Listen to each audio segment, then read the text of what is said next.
The flickering fluorescent light above the gurney buzzed like an angry wasp trapped in the ceiling tile, casting strobing shadows. Alex's head throbbed, a deep, sickening ache that pulsed with each erratic flicker. His mouth was cotton dry. The air hung thick and oppressive, saturated with a cloying sweetness of decay that fought a losing battle against the sharp sting of antiseptic. Hospitaler, his muddled brain supplied, recognizing the layout, but the silence. It was profound, wrong. Gone were the beeps, the shouts, the squeaking wheels. Only the buzzing light and his own ragged breathing filled the void. He pushed himself up on unsteady elbows, his muscles screaming. The emergency department hallway stretched before him, unnervingly deserted. Gurneys lay abandoned, some overturned like discarded toys. Dark, viscous streaks too thick for blood alone painted the linoleum floor, leading trails into shadowed doorways and pooling under an abandoned wheelchair. Anne bag, half empty, swayed gently honest and beside him, its tube severed and dripping a dark, almost black fluid onto the floor, not saline. Then a sound cut the silence, not loud but chillingly close, a wet, ragged dragging punctuated by a soft, rhythmic thump. It came from behind the nurse's station counter, just yards away. Alex froze, his breath hitched, trapped in his throat. Slowly, agonizingly slowly, a figure shambled into view around the counter's edge. It wore the tattered, blood-soaked remains of blue scrubs. Its head lolled unnaturally to one side, revealing a gaping wound where the neck met the shoulder, a ragged mess of torn flesh, exposed sinew, and the stark white gleam of clavicle bone. One arm hung limp and useless, the other clawed weakly at the air ahead of it. Its eyes were milky, vacant cataracts, yet somehow intensely focused. Hungry, it sniffed the air, a guttural, wet rasp escaping its slack jaw, black drool stringing down its chin. Zombie. The word slammed into Alex's consciousness with the force of a physical blow, cold certainty flooding his veins. This wasn't a nightmare he could wake from. This was hell made real. He scrambled off the gurney, his boots landing with a soft thud that echoed far too loudly in the tomb-like silence. The creature's head snapped towards the sound with unnatural speed. A low moan, thick and bubbling like tar, erupted from its ruined throat. Its dragging foot scraped harshly on the linoleum as it began shuffling forward, its pace quickening with disturbing intent. Panic ignited Alex's nerves like live wires. He bolted down the corridor, past empty triage rooms. Inside, chairs lay overturned, medical supplies spilled like entrails across the floor, charts scattered. Shadows seemed to writhe at the edges of his vision. He passed it or marked trauma 1. Through the small window, he glimpsed a figure strapped to a bed, torso horrifically torn open, head lolling, milky eyes staring blankly at the ceiling, not moving. Yet another groan answered the first, deeper, more guttural, coming from a supply closet. Then another, a higher-pitched whine, rose from behind the doors of family waiting. The ghastly chorus grew, resonating through the hollow halls. A door marked radiology suddenly burst open, hinges shrieking. 2 figures in shredded patient gowns stumbled out. One was missing a foot, hopping grotesquely on a bone stump. The other's jaw hung broken, swinging loosely as it emitted a wet clicking sound. Their gray, mottled skin seemed to glow sickly under the flickering lights. They turned towards him, sniffing the air. Alex skidded around. A corner, heart hammering a frantic tattoo against his ribs. Need a weapon, anything. He crashed through heavy swinging doors into a dimly lit treatment bay. Surgical instruments gleamed dully under a single, sputtering light. Scalpels, retractors, a heavy-looking bone saw. He snatched the saw, its cold, serrated weight a small comfort in his sweating palm. A gurgling snarl came from the doorway. The nurse zombie lurched through, followed closely by the jaw-clicking patient, their milky eyes fixed on him with unnerving precision. Alex backed up, bumping hard against a cold metal cabinet. The saw felt pitifully inadequate against their relentless advance. The patient lunged first, surprisingly fast despite its injury. Alex swung wildly, instinctively. The saw bit deep into its temple with a sickening crunch thunk. It collapsed instantly, twitching, but the nurse was already on him. Cold, impossibly strong fingers closed like iron bands around his bicep, yanking him off balance. Its putrid breath, a nauseating cocktail of decay, chemicals, and old blood washed over his face. Alex screamed, pure terror ripping from his throat.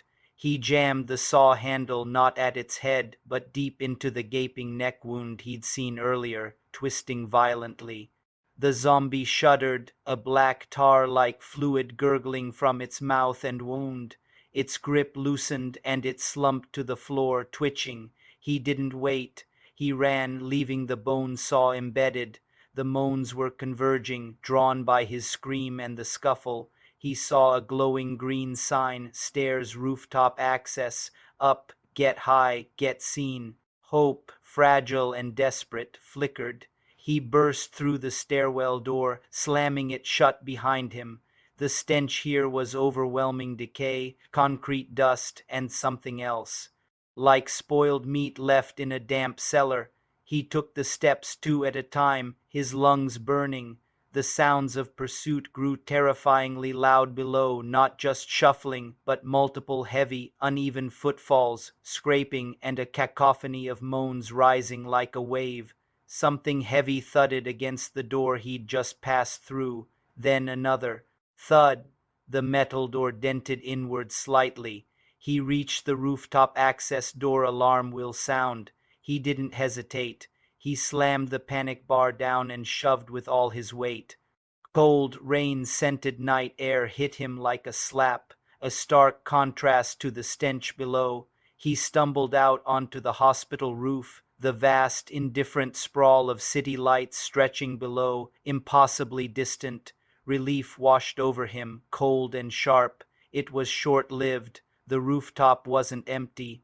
Dozens of figures stood silhouetted against the moonlit water tanks and humming ventilation units, staff in torn lab coats, patients in shredded gowns, orderlies, security guards with holsters hanging empty. They stood unnervingly still, facing the access door, like grisly sentinels, not wandering, waiting. As the door clanged shut behind Alex, harsh, bleating alarm erupted, shattering the rooftop silence. Every single head on the rooftop snapped towards him in perfect, horrifying unison. Hundreds of milky eyes fixed on him.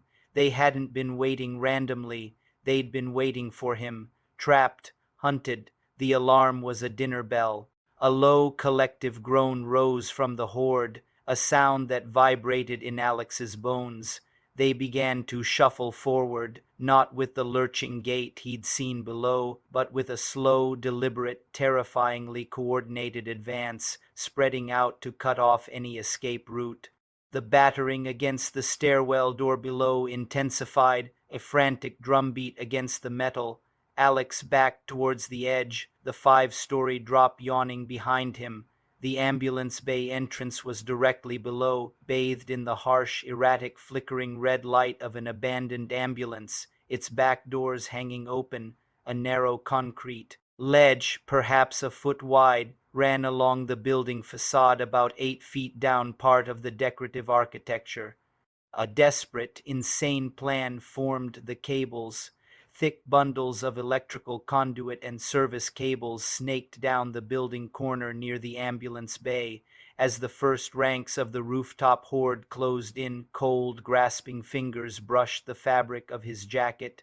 Alex didn't think. He spun, swung his legs over the parapet, and lowered himself over the edge.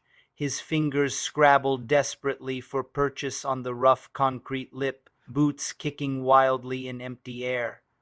There, his right boot found the narrow ledge. He shifted his weight, pressing his body flat against the cold, gritty wall, heart threatening to explode. Above, the zombies reached the edge. Rotted faces peered down over the parapet, milky eyes scanning the darkness below. One leaned too far, arms windmilling uselessly. It plummeted past Alex. With a sickeningly wet crunch thud on to the ambulance roof below, limbs splayed at unnatural angles. The others moaned, a sound of pure frustration and thwarted hunger, leaning dangerously over. Ignoring the vertigo, Alex inched sideways along the ledge, his cheeks scraping against the rough concrete, breath coming in ragged, sobbing gasps. Focus, just move. He edged towards the cluster of thick cables snaking down the corner. Almost there. Just a few more feet. His left boot slipped, gravel skittered off the ledge, pattering down the wall. He froze, pressing harder against the concrete. A low, inquisitive growl came from directly above. A janitor zombie, missing half its face, teeth exposed in a permanent rictus, leaned over, its one remaining, pus-filled eye swiveling and locking onto him. Rotted, bone-tipped fingers stretched down, straining mere inches from his hair. With a strangled cry, Alex lunged sideways, letting go of the ledge. He grabbed a thick, insulated cable with both hands. It held, groaning slightly under his weight. He swung out, kicking off the wall like a pendulum, and repelled clumsily down the remaining 10 feet. He landed hard on the asphalt of the ambulance bay, rolling to absorb the impact. The wind knocked out of him. He scrambled to his feet, gasping. The flickering red light painted the scene in hellish, stuttering hues. The ambulance was empty, doors gaping like a maw. Beyond the open bay doors, the street looked deserted. But unnatural deep shadows pooled in every doorway and alley mouth. The silence out there felt heavy, watchful. The groans and frustrated snarls echoed down from the rooftop above. More heavy thuds sounded from the stairwell door inside the ambulance bay entrance. They were coming from above, from inside, from the shadows ahead. More were always coming. He sprinted towards the open street, the city's false promise of safety. He had no weapon, no plan, only the primal urge to run.